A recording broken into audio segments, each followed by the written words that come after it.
masaganang buhay. Mapalad po tayo ngayong umaga. Nandito po kami sa San Clemente, Tarlac at ang ating makakasama ay isang guro, si Sir Teo Tabuan Jr., owner ng Teo's Hydroponic dito nga po sa San Clemente, Tarlac. Sir Teo, Yes, kumusta sir. po kayo? Ano pong pinagkakabalan po ninyo ngayon? Good morning din po, sir. Bali, ang pinagkakabalahan po natin, ito nga po yung pag-hydroponics. Yes. Pagkatapos po ng klase maghapon, dito po dito po natin ginugugol yung oras po natin. Yes, time management Opo, yata ang ginagawa time mo, Sir Teo. Opo. Kasi mahalaga po yun lalo na't marami tayong mga activities. Yes. Ayan po. Balikan natin nung magsimula ka. Opo. Kailan ka ito nagsimula at paano ka nag-start ito? Nag-start po tayo nung 2020, Uy, yung pandemic yan, time. opo, oo. Alam po natin na yung pandemic, limited po yung movement ng mga tao. Yes. So, mas marami po tayong oras sa bahay.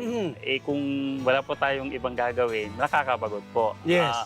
Ang nangyari, since pandemic is meron po tayong online class. After ng klase ko, Oo.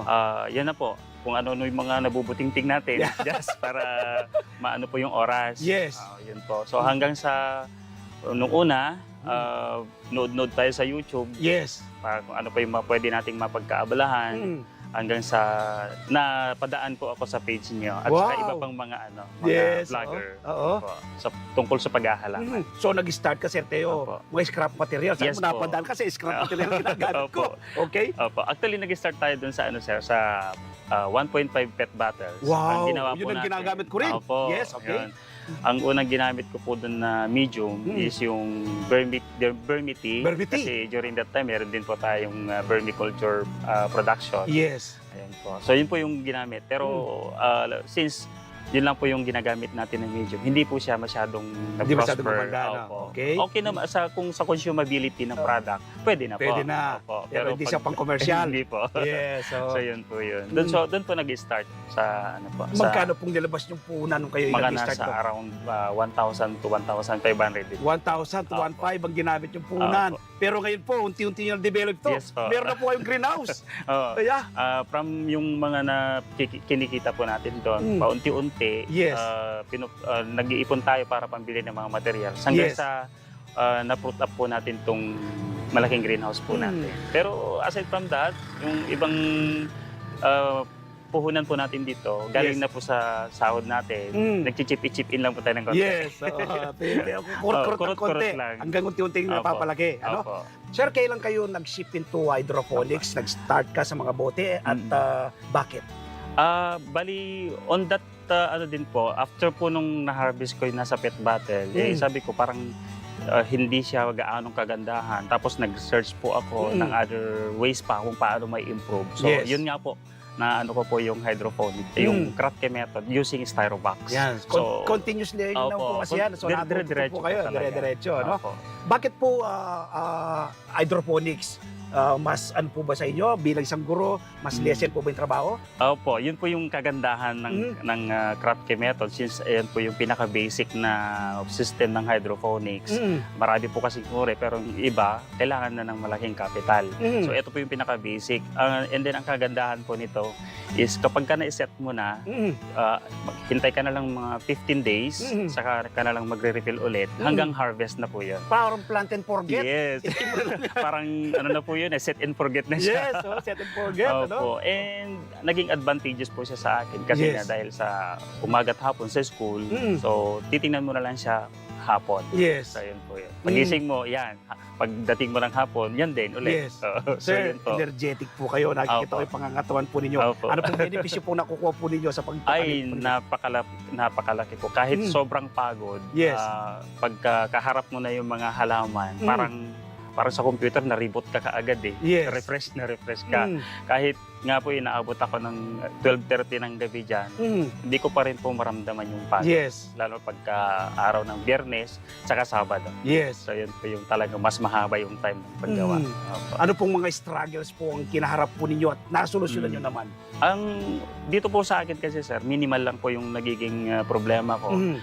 Yung pagtag-ulan, yung mga Yes. fungus lang, tapos yung leaf miner, which is mas madali lang naman po silang Control. control. Compare Opo. doon sa conventional. Yes. Yes po. Sa conventional po kasi maraming mga pathogenic microorganisms na nagiging cause ng pagkasira, Yes. pagkamatay ng mga halaman po natin. Sir Teo, tama-tama po ito sa programa ng ating gobyerno, no? Opo. Meron kayong, alam ko sa school, meron kayong gulayan sa Opo, paaralan. ayun po. Ibig sabihin, teacher ka. Opo. Maraming estudyante ang natuturuan po Ay, ninyo.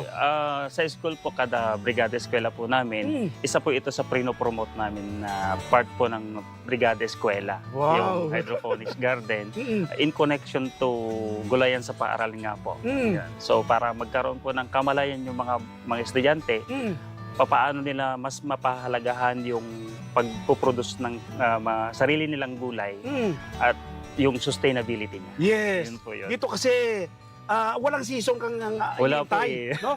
Tuloy-tuloy kang harvest. Opo. Hindi ka magugutom. Opo. So tama po ito, adapt siya compare doon po sa ating isinusulong nating gobyerno, ano? Opo. Tinuturuan niyo rin po ba yung mga anak po ninyo sa paggawa nito? Actually, pagka wala po silang gawa sa kanilang assignments or sa subjects po nila, sila Yes. po yung kasama ko dito.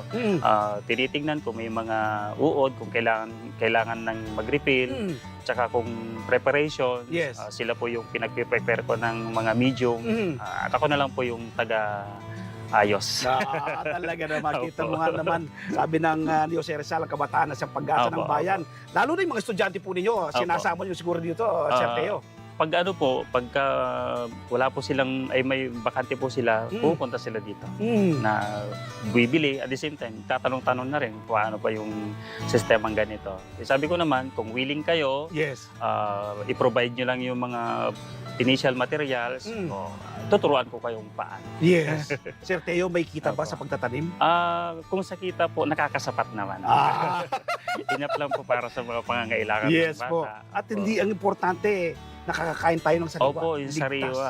Sariling Yun po tanim po. yun. Opo. Yes. Sabi ko nga, mas okay na ikaw yung magpuproduce ng kakainin mo kasi alam mo yung nutritional value nito, alam mo yung binigay mong pag-aalaga. Yes. Kahit dyan na lang po siya, directly from the diretso bunganga. Yes. Safe na safe po siya. Yes. So, bukod po sa mga estudyante na nagte-train dito, gustong magpaturo sa inyo. Kasi ang ganda po ng location po Opo. ninyo, no? Gilid ng kalsada. Opo. May mga pumupunta pa rin po rito. Meron po, yung taga-Paniki, Wow, na malaman foreigner yung pa bayan po na. siya. Wow. Opo. Tapos yung taga-Comillas High School. Tapos si Ma'am Christina. Shoutout kay Ma'am Yes. Christina. Oo. Galing na po siya dito kasi nadaanan niya pagpunta niya ng Bolinao. Yes. Opo. Yun, nagko-consult po sila. Binibigay po natin ng libre. Yes. Wow. Opo, yung parang collaboration po. Yes. Yung ganun po. Tapos yung mga kalapit baryo na rin na gustong matutunan.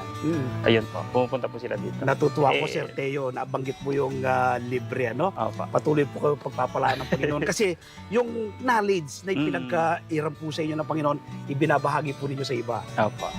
Ano nang pong ginagawa po ninyo sa mga harvest po ninyo dito? Actually po, baliban sa fresh, nag-research din po tayo. May kaibigan po tayong marunong sa technology, paano mag-convert into other products. So Yes. ngayon po, mayroon po tayong isang product mula dyan, yung lettuce chips po. Talaga naman. Opo. From press, nagiging press po. ginagawa na rin ng chips, ano? Opo. Okay? Opo. Ito po nakita ko yung setup nyo, napakaganda. Opo. Ano pa pong plano yung development?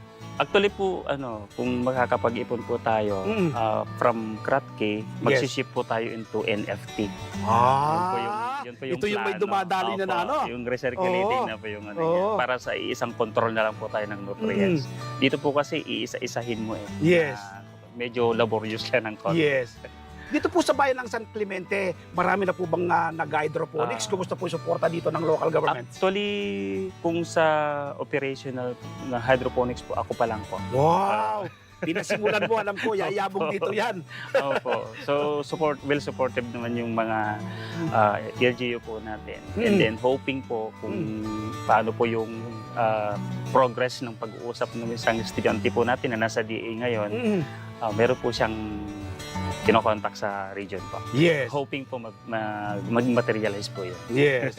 Bukod po sa tanim natin mga lettuce ngayon, ano pa pong mga tanim natin dito sa ating garden? Alam ko meron ka mga fruit bearing trees dyan. Sa paligid po ng greenhouse po natin, maliban sa lettuce, sa loob ng greenhouse po natin, meron po tayong Carolina Reaper. Aha! Opo. Ito yung hanghang na Yung sili. po. Yes, okay. Opo, at saka kamatis, and then yung ampalaya. Then sa palibot po niya, meron po tayong mga mulberries, kagaya po nasa harap po. Yan. Yan. Meron ka ring ubas, nakita Meron ko. po, ayun po. Ano sir. pong variety ng ubas mo yun? Red Cardinal po. Red Cardinal. Pero hoping po mapabunga po natin. Yes. Oh. Then ano po, yung sa paligid, mga nasa pet bottle, using conventional way of Farming. gardening method. or farming, Yes. nasa yung sita ay sili at saka talong po. Ayan. Siguro yung mga kapitbahay mo dito, Sir Teo, kapag ma-harvest na, anong paano mo minamarket? Yung marketing po niya, sir, post lang po sa FB. Aha. Yung mga dating customer po natin. Yes. Yung kapitbahay ko po yung yung mga first na consumer po natin. Nung nandito pa lang po yung greenhouse po natin. And then after 2 to 3 days lang po, sold out na po lahat. Wow, talaga. Kaya ganun po yung natin, dapat yung preparation po natin ng seedlings, Yes. dire-diretso po siya. Every after week, Yes. pupunla po tayo para continuous po yung production po natin. Merong kang ina-harvest, merong katamtaman laki, may bagong punla Opo. para tuloy-tuloy, no? Opo. So ganyan kasi kapag walang kasi may isang regular customer ka na walang supply, lilipat siya sa iba. Opo. So, So far po, lagi po silang bumabalik yes, dito sa binabalik ko. Kasi kahit gabi po, may mga tansya ko bumibili. manamis ang lasa niyan. Opo, fresh na fresh po Fresh na talaga fresh siya. kasi, oh. Opo. Ano pa pong gusto nyo pang itanim dito, Sir Teo? Mga subukan gusto nyo. Actually, nagpaplano po tayo sa yung natin, interval po natin. Petchay, Oo. mustasa. Last time po, mayroon po akong naitanim na yung tawag dito, beetroot.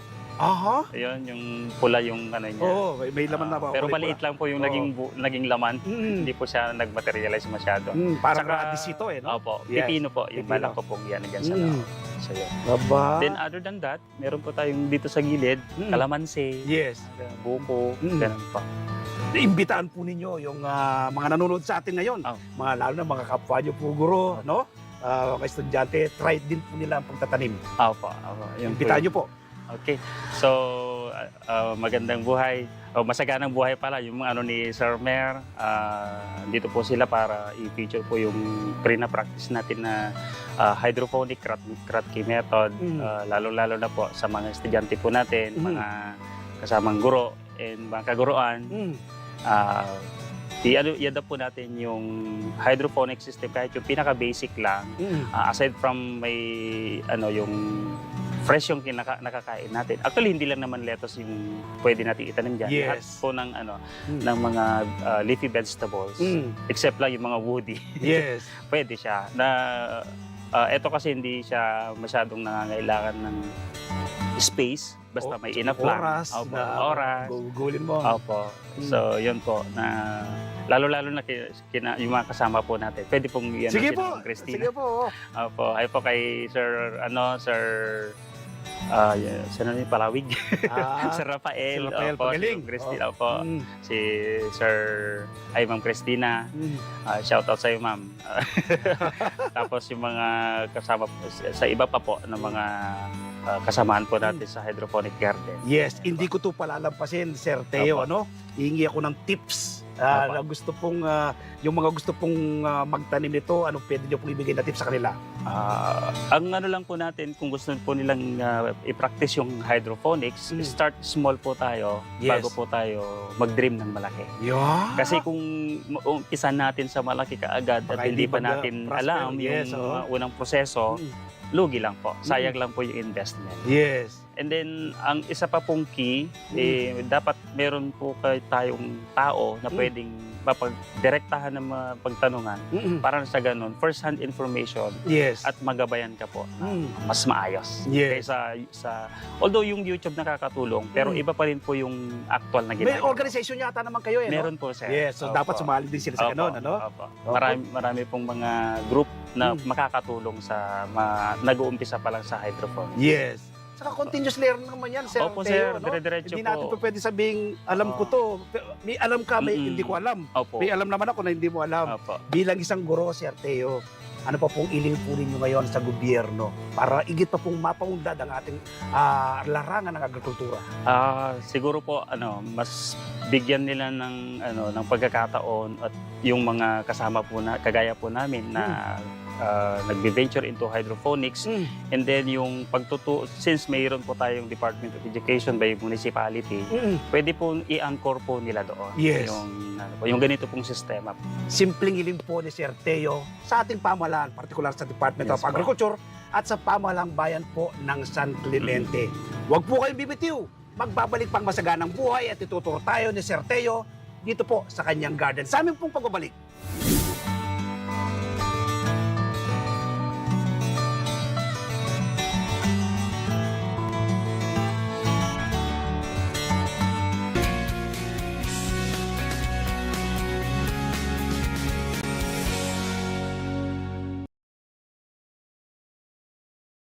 Po natin yung coco peat as Yes. pinaka-soil po niya. Then, saka lang po natin i-sprinkle yung mga seeds. Okay, Hindi rin, ibubudbud mo lang. opo, parang nagpupula lang po ng pechay. Yes. Gano'n lang po siya. Tapos, since masyado pong maliliit yung mga seeds ng lettuce, hindi Yes. po natin siya dapat pakatabunan. Kasi mahihirapan po siya mag-germinate. Mag-sprout. Opo, sakto lang po na makover. How about this? Meron siyang, ito, yung parang isa-isa lang ang nilagay ninyo. Ito po, dito ang mood naman po natin dito is seedling tray kasi nga po nakapelletize yung Yes. Ito po kasi raw seeds. Ilang araw po pagka seedling ng ganito bago nyo maililim patanim? Actually po 15 days. 15 days, so pwede na siya. Opo. Sa mga nabaguhan, inaano po natin sinasuggest natin yung 15 days bago po natin ilipat sa styro cup para establish na po yung roots na siya. niya. Sigurado mabubuhay na siya. Sir. Okay? Tingnan natin ngayon, matapos natin itong ating mga seeds. Ito, dito na tayo ngayon. Opo, sir. Ayan, Opo. makikita na. Ito, parang pag nakikita mong ganito, Sir Teo, masisiyan ka na. Opo, sir. Pera na yan. Opo. Actually, kung dito pa lang po sa germination is maganda na yung talagang matutuwa ka na po. Makakasigurado ka na mabubuhay na. Okay, napansin ko sir itong mga tanim mo, no? Ito, anong variety to? Iba itong variety. Ito itong variety. Opo, ito po sir, hanggang doon sa pinaka-L doon is Olmeti. Tapos ito naman parang Pechay, kasama po dito is yung Sanado Romaine po natin. Okay, how about this? Ito po yung Strosa. Isa rin po yan sa parang ito po yung pinaka-common. Yung mga nabibili po sa palengke. Meron bang dito, request ng mga customer mo, alin ang pinakamabili sa mga tanim po niyo? Sa mga tanim po natin, ito at saka ito pong Sanado Romaine. Tapos, ito na po yung pinaka-last na nauubos. Yes. Pero kung kailangan po talaga nila, lahat po yan. Wala po silang pinipili.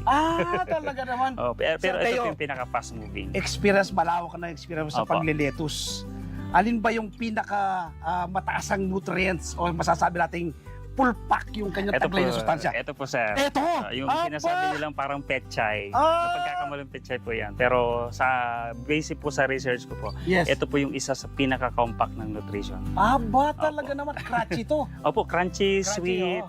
Tsaka yung manamis-namis yung yung lasa niya na medyo may pagka-anghang. Ito yung pansalad talaga. Opo. Alright, tingnan nga natin yung ilalim ito, Sir Sige, Teo. Pwede ba ito sa ingat? Tulungan po kita, sir. Sige nga. Ayan po. Alright. Yan. So, ayun. Naku, ang ganda po ng ilalim. Opo. Ito, Sir Teo, no? Kapag ba yung tubig niyan, pinapalitan pa ba yan o hindi na? Hindi na po. Kaya lang kung pag 15 days na pong nandito sa grow box yung lettuce, established na po masyado yung roots nila.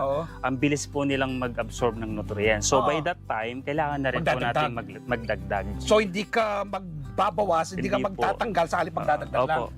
Ayun, so ganun lang pala ka Hindi po simple. pwede dito yung puro bawas lang. Kailangan magdagdag. May dagdag. Iikot tayo dito.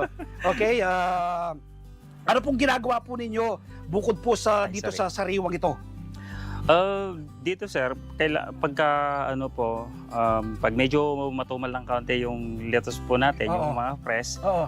kino-convert na po natin sila into salad, Mm. yung consumable na siya, salad, tapos lettuce chips. Lettuce chips. Opo. Pinamerienda mo kami kanina. Gawa mo Masarap ba po, yun? sir. Opo. Ang sarap eh. Sariling gawa po natin yun, Nako sir. talaga Tayo naman. na rin po yung gumagawa. Dati, Oo. nakikibenta lang tayo. Pero ngayon po, since natutunan na natin yung paano gumawa, Oo. so tayo na rin po yung gumagawa. Nako talaga naman. So wala nang magiging tapon Wala na ngayon po. kung Wala na sakasakali po. man, ano? Wala na po. Talaga naman. Ito po, sa ngayon, itong nasa greenhouse natin na to, ilan pong Heads cups, po. head po na meron Opo. tayo? Bali, ito po, kung puno po ito lahat, is nasa 637. Wow! Malaking gano'n na yan. Opo, sir. Magkano po pag ready to harvest na yan sa isang cup, per cup ba yan ang benta? Opo, sir. Per cup po. Magkano Bali, 3 for 100 po. Ever since na nag-start tayo, kahit mahal po yung lettuce, hindi po tayo nagtataas. 3 for 100. Opo, 3 for 100 po. Yung full-grown lettuce. Meron kang 600 na cup, Opo. 3 for 100. Mahilig, magaling sa mathematics yan. Magkano pong nagiging income? More or less po siguro, sir, nasa 20. 20K. Opo. Abay, isang harvest lang po yan. Ilang araw po from plantation up to harvest? Ano, sir, bali yung pinaka-harvesting period talaga niya is, depende po sa variety. Yes. Ito po, Ilang araw yan? pwede po siyang umabot ng hanggang 60 days. 60 days. Opo. Pero pag start ka ng harvest, from start po, bilang po tayo dun sa date ng germination, Oo. pagkaputok po ng seeds, yes. until 15 days, Oo. yun po yung tinatawag natin na germination period niya, Period niya. saka vegetative period niya. Oo. Tapos from 15 days, yung pang 16 hanggang harvest, Oo. doon po papasok yung 30 days po. So Ah. total, 45 days. Mabilis lang. Mabilis lang po, Mabilis sir. mag- Parang pechay lang. Oo. Mabilis gumawa ng pera dito sa lettuce. Opo, sir. At ang isa pa rito, Sir Teo, no? Sabi mo nga, ikaw teacher ka. Opo, sir. Bukod sa pagiging teacher, ano pang sideline natin, Ay, sir? ano tayo, sir? Basketball referee. Wow, talaga naman. Tapos nagko-coach din po tayo. Kasama po natin yung kapatbahay ko, si Sir Rodel Pinto. Yes. Siya po yung pinaka-mentor ko po sa basketball officiating. Yes. Yun po yun, sir. Ibig sabihin, hindi ka nagkakasya doon sa isang, hindi ka nag-focus sa Hindi po. pagiging lang. Hindi po, sir. Naghahanap ka pag ibang source of income. So, dapat ganun ang gawin ng ating Opo, mga sir. kababayan. Opo, sir. Bakit nakayanan mo yan? Ano lang, sir, ang kilang po doon is yung time management. Time management. Opo, time management. Kailangan Kasi may sinusundan ka. Opo. Oo. Kung hindi po kasi natin alam i-manage yung oras natin, Oo. marami pong nasasayang. Yes. So, hanggat kaya pa, hanapan natin ng paraan para na sa ganun maging productive in every minute po yung Yes. time natin. Parang keep yourself Opo, busy. keep yourself busy. Yan, okay? Malapot sa lipat tayo sa ibang mga laban natin. Opo. Matapos itong mga lettuce natin. Dito, lipat tayo dyan. Nandito po, sir. Sir Teo, ito, ano nga laman na po ito? May bunga na. Ito po yung, sir, yung Carolina Reaper. Sili. Opo, sili po. Alright, okay. Opo. Bakit yung bunga po niya kakaiba? Kakaiba po ito sa regular na sili po natin. Ito po yung tinatawag nilang Carolina Reaper na base po sa pagsasaliksik po natin. Yes. Ito po yung pinakamaanghang na variety ng sili as of today. Ba? O, tinalo po niya yung siling labuyo, Labuyo natin natalo? Opo. Abay, ibang klase pala to. Ibig sabihin, yung isang piraso siguro nito, katapat yung 10 ng ating siling labuyo. Baka hindi lang, sir. Ah, Mas maanghang pa. Ganun ba kaanghang Kasi, yan? opo, nung may pinitas akong 2 bunga dyan dito, Yes. pagka ano ko lang, kaunti lang, yung kurot lang. Oo. Nung naiano ko dun sa, out of my conscious, naiano ko dun sa pisngi ko, parang, Naku, Mano, pipitik yung parang sakit. oo, masakit siya, tapos parang mababanat yung sa sobrang anghang. Sir Teo, nakatanim sa styro box. Opo, styrobox. Ano to? Parang ano rin siya. Kratky method Kratky din. method sir. din siya? Opo, Kratky Ano? method din. Paano pong propagation ito? Sa propagation by ano rin po, by direct seed, by direct sowing din siya. Okay. Ito kaya lang po ang challenge dito, Oo. ang hirap patubuin. Yung dalawa, okay. yung 20 seeds na nabili ko online, Oo. 5 lang po yung tumubo Oo. at saka iisa lang po yung nag-successful doon sa mga Ay, patubo ko. okay. At ito po yun. Very slim ang ano. Opo, Pero ganyan. Medyo, pwede ka nang pong marvest yan at Pwede magtila na ka na ng seeds mo. Opo, Pwede opo. ka na magparami pa. Opo, actually yung 2 bunga niya dito, yun po yung pinunla ko doon. Pero based din sa observation ko, mga 10 to 15 days bago siya mag-germinate. Naku, grabe Ganun pala din itong Carolina Reaper na to. 20 alam 20 ko days. nasa 12,000 Scoville scale nito. Yung no? hanghang niya po. Yung hanghang niya. Mm. So okay, tuloy-tuloy po hanggang buhay po yan. Opo, May sir. continuous fruiting pa siya. Opo. Okay. Dire-diretso po. Ano pong health benefits sa ating katawan yan? Antioxidant. Antioxidant. Mataas po Maiwasan yung pong antioxidant. pagkakaroon ng sakit na cancer. Opo. Okay, lipat nga po tayo sa iba pang mga laman dyan. Sige, sir. Okay, dito na po tayo, Sir Teo. Kasalukuyan na namumulaklak yung ampalaya. Opo, sir. Okay? Opo. Ano po paano po ito tinatanim?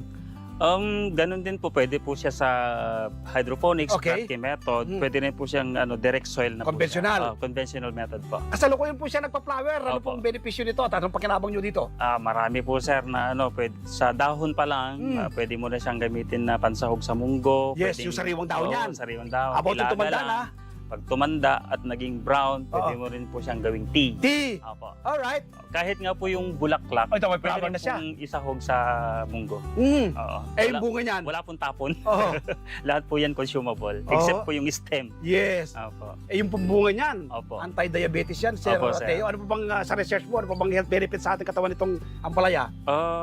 Actually, pagka yung mga bata, pag may ubo, pwede rin po siyang gamitin. Yung Okay. decoction po Oo. niya. Yung Opo. kanyang Yung dagta po. dagta po niya, ng dagta dahon, niya, yung katas puro. niya. Opo. didikdikin mo lang. Opo. Sa baryo, ganyan yan, di ba? Opo, sir. Di ba? Yung Opo. buti ka sa... Sabi nga nila. Buti ka sa Buti paso. opo. Yeah, kusina, yan. Pwede yan. Opo. So, ito, from plantation, ilang araw po siya baka, ito, ilang ano na yan, ilang buwan na ba yan? Kasalo ko na sa nagpa-flower Actually, ano na to, sir? More than 2 months na. 2 months. Kaya malaki na po masyado yung ano niya, yung Isa lang po ito, isa lang Isa to. lang po, isa Meron lang pang po. mga maliliit kang tanim. galing na po dun sa mga bunga niya na pinahinog na po okay. natin. Hinayaan na lang po nating malaglag. Oo.